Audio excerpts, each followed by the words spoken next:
Olá, queridos. Hoje eu quero falar sobre o capítulo 3 do meu livro Pregando as Escrituras, o Manual Bíblico de Pregação.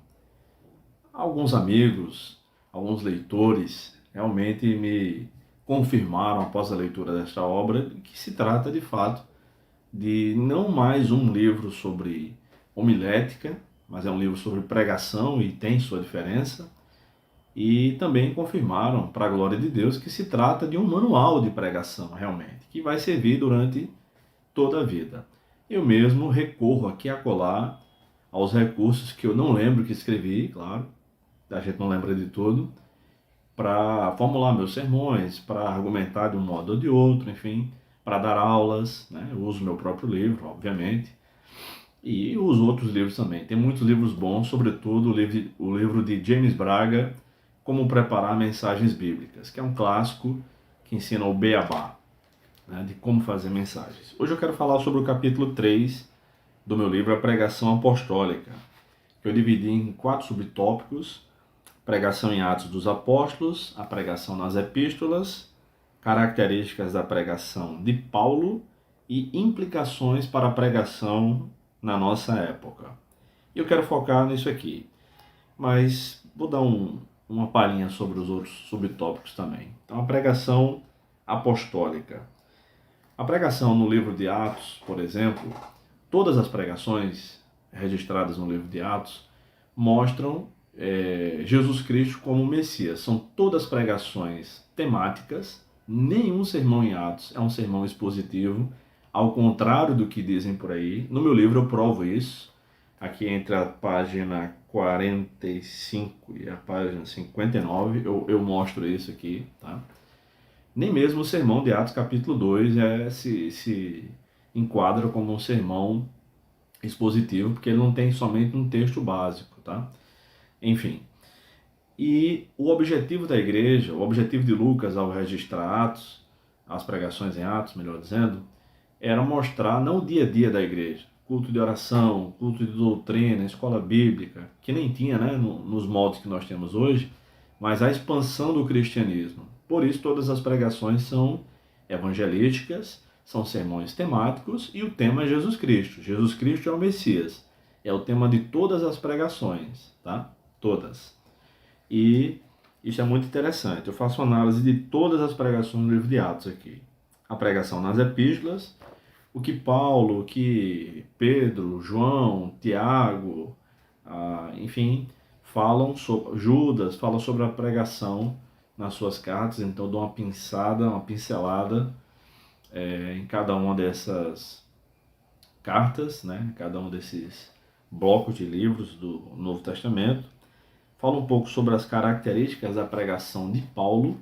Paulo, sendo um rabino, já tinha adquirido, estudado tanto o conteúdo quanto a retórica rabínica, tanto é que há certa disputa entre Paulo e os coríntios, porque os coríntios estavam acostumados com outro tipo de discurso, outro tipo de retórica, que era a retórica da escola grega, que era, eles já haviam aprendido em Atenas, que era a capital do conhecimento, né? A capital da filosofia no mundo na época. E os filósofos estavam muito preocupados também, não só no conteúdo, mas na forma. Então eles estudavam retórica, e a retórica dos judeus nas sinagogas, de onde Paulo viera, era diferente, tá? Então existe mais de uma forma de fazer Neston, como dizia aquela propaganda antiga. E aqui é onde eu quero focar mais, no item 3.4, implicações para a pregação na nossa época. Então, são implicações bíblicas que têm total relação com a nossa época. Por exemplo, Paulo fala para Timóteo, na primeira carta, capítulo 4, verso 12 a 16, como ele deveria fazer o culto. Ele segue a liturgia da sinagoga. Leitura, exortação e ensino são 3 formas de pregar, ou são 3 formas de ler a Bíblia e explicá-la no mesmo culto. Deve haver dedicação, trabalho e progresso na pregação. Eu falo sobre a vida do pregador. E quanto aos pregadores engraçadinhos, né? Os pregadores que supostamente pregam o evangelho, mas só fazem contar piadas. Aqui eu desço a lenha, tá? Não faz sentido. Se tomar o nome de Deus em vão, que é o terceiro mandamento, registrado em Êxodo, capítulo 20, verso 7, já é pecado, imagina fazer piada com a palavra de Deus, enfim, isso é uma blasfêmia. A pregação e o exercício dos dons têm dons específicos referentes à pregação, palavra de conhecimento, palavra de sabedoria. Palavra de conhecimento não é revelação, tá? Eu explico em outro livro, no meu livro dos dons.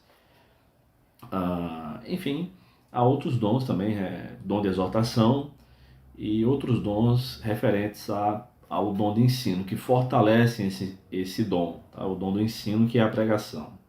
E em quinto lugar, nesse quarto subtópico, né? Constância, firmeza e ortodoxia na pregação da palavra.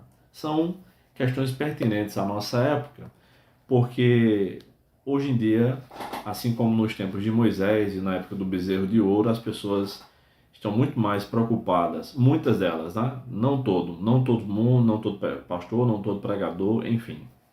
E graças a Deus por isso. Mas muita gente está muito mais preocupado em promover o seu nome, em ser um cara descolado, que atrai multidões, do que em pregar a essência do Evangelho de Jesus Cristo. Eu chamo a atenção para isso no meu livro. Por isso eu digo, não é um livro de homilética, é um livro sobre pregação, que tem como base as Escrituras. Aqui e acolá, é claro, eu recorro a livros de homilética, e como montar sermão. Eu ensino a fazer isso aqui a partir do capítulo 11, mas o conteúdo é muito mais importante do que a forma, tá?